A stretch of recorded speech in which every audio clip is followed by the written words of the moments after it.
want to talk today about how to go from the networking and building a relationship with a potential client to actually having them become a client. So let's talk about 4 or 5 tips. So I was thinking yesterday while I was working, yesterday was Sunday, about how for the trip that we're planning, and just to recap, or just a brief summary, I work with women entrepreneurs on their business operations to make sure that they're not leaving money on the table, that they're cultivating multiple streams of income, and that their operations are supporting the expansion, the proper expansion of their brand and their products and or services, right?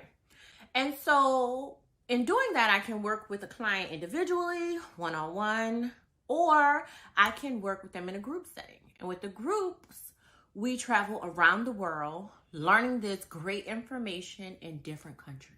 How cool is that? Internationally. So I was working on something else. However, Bali, where we're going in a couple of months, came across my mind, and I realized that some of the people who purchased a spot for the Bali trips, we're also going to Hawaii too. This in 2024. We might be going somewhere else, but those are the 2 we have planned.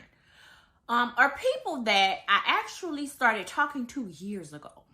Let's say 1.5 to 2 years ago, where we sat down, had a consultation, or we did some kind of smaller exchange. Like they may have hired me to do some kind of training for their staff, or we sat and did a one-on-one consultation, and then it stopped there, right? And sometimes we don't consider that people are watching us, because especially if we have a higher ticket brand, which means we have to attract a higher value client, a client that has more disposable income and understands the value of paying for things that other people may not understand the reason or value in paying, right? And higher ticket items are usually over $2,999. So we have a lot more higher ticket offers than some other brands. So I realized that now these women have purchased tickets to go with us to Bali.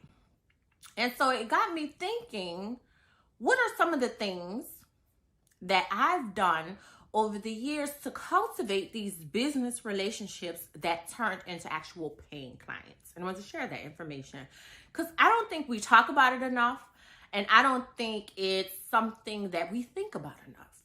Unless you're a stellar networker, and I know people who are. For me, I had to work on it. So if you're like me, this information can be very helpful. So let's jump in. So the first thing is build genuine connections. Sometimes we'll go after people that we know can't afford it, and those people get on our nerves, or they're not really good clients, or they really don't understand the value, and you end up chasing and chasing and chasing. Do and create genuine connections. Always, always, always be selling. But learn how to sell in a way where it's not selling. You're talking about your products. You're exposing people to your brand. Your brand in itself is a walking billboard because it's done right, efficiently, effectively. It goes with who you're trying to attract. And create these connections. Be in the right places at the right time. Go places where you enjoy being so that you can comfortably and happily talk about what you do and listen to other people. That's the thing. Also, to cultivate these relationships, be listening a lot more than you talk, to hear if this is somebody you can actually help. And to make them feel like you're somebody that's super cool, super professional, and somebody that they would work with. So show genuine interest in the potential client's business and goals and personal aspirations. And if you can't do that genuinely, that might not be the best client because you might not like them. Or you might not like you. But that's some other work that you need to do. The second thing is provide value before expecting returns. This could be in a number of ways. You can ask them how you could help. For me, I do a lot of content on social media. You're listening to my podcast, watching me back on YouTube, where I'm giving information that clients pay for.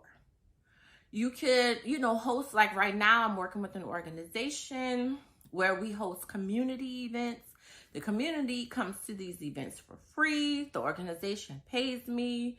I give to it as if it was an individual client. It's some work. So provide value before actually expecting people to pay you. This one was hard for me because I'm like, you either know you want it or you don't. I'm that kind of buyer. Either you're going to do it or you're not. And so when people were taking so long, it's like, come on now. But you have to understand, when you are depending on what you're offering, it may take a while, especially if you have higher ticket items, for people to purchase from you. So be willing to give. Even in your packages that you offer, you might pay for this, but I'm going to also give you this, this, and this. For my individual clients, they get way more than they pay for, and they love it. I actually was renewing a client, telling the client the other day, contract is about to expire. Where are we with that? What do we want this to look like? And she freaked out. And she was like, wait, what? You don't have a spot for me? I said, that's not what I said. That's not what I said.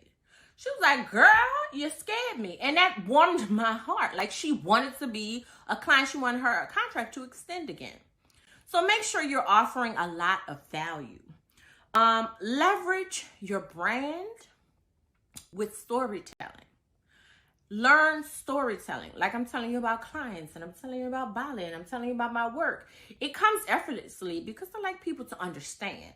You need to learn that so people can feel like they understand and know you. And your brand should be working even when you're not. Because like I told you, these people are watching you. So if they go to your website should be able to tell a story of who you work with, what you're going to give them, what you offer, and how much it costs. It should be able to tell me a story in a way where I can understand why I should pay that. Your social media should tell a story. It took me a while to learn that too. I have hired many, many people to help me with that. But make sure your brand is telling a story. Your brand should be able to connect with the audience as well. Because some people, they'll buy from you and watch you. Buy something of a lesser price and watch you. Or meet with you and watch you. Some people won't buy anything at first and just watch you and then you find out later, oh, I have been following you for 2 or 3 years. So make sure that you are speaking to the audience that you want to connect with and attract as customers. And then we kind of talked about this with building genuine connections, but make sure you're networking strategically. You can go to events where nobody in there is probably going to become your clients because you enjoy it. However, you need to constantly be putting yourself in places where your clients are going to be. One, because when you're building content, if you're showing yourself at the bar, but you want to attract people that go to lounges, it's going to be a disconnect. But if you're at the lounge and, oh, I frequent there, I might watch more of what you have. I know, we don't think about it like that.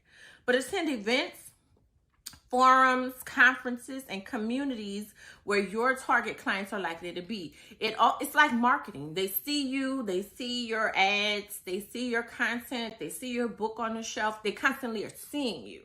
They're more likely to be like, okay, wait, let me really investigate this. And then finally, this is something that I had to put a lot of effort in. Follow up.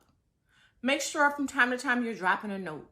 Make sure from time to time you're saying, hey, make sure you have an email funnel set up to where even if I come into your funnel and I don't buy in the beginning, that I still get emails from you periodically or check-ins periodically. Because I may not be ready to buy for money reasons, for trust factor reasons, for no like factor reasons in the beginning. But after you build that and I have spent time investigating your brand, and you constantly connect with me, I may be willing to buy and ready to buy later. So when thinking about how to cultivating business relationships with people who eventually turn into clients, think about these 5 things. Building genuine connections, providing value before you expect a return or for them to buy for you. Constantly be pouring out, showing your skill set, putting out content. Leverage your brand with storytelling. When I go and I investigate you without you knowing, I should hear a story from you. I should understand who your target audience is. I should understand what value I'm going to get in exchange for my money. 4th, Network strategically. Be mindful of where you're going to meet clients. If you're always over here and wondering why your brand isn't going, because your clients are over there. And then fifth, follow up, follow up, follow up. If I give you my card, send me a note. Put me in your email funnel. Have your assistant text me from time to time. Send me a little Christmas card. It constantly reminds me that you're that girl. You're that entrepreneur that if I need this, you come top of mind. So those are the things that I want to talk about. I believe this will help you build your brand and your business. Let me know. Make sure you get Revolutionize Your Revenue. It's a free resource that's on my website. And as you know, I don't know how long it's going to be free. We be sticking and moving. You know, but right now it's free. It's a really good resource on how to expand your streams of income and work on your operations. And it's my gift to you. So go get that. That's on my website, drshikasquare.com. And I will talk to you later.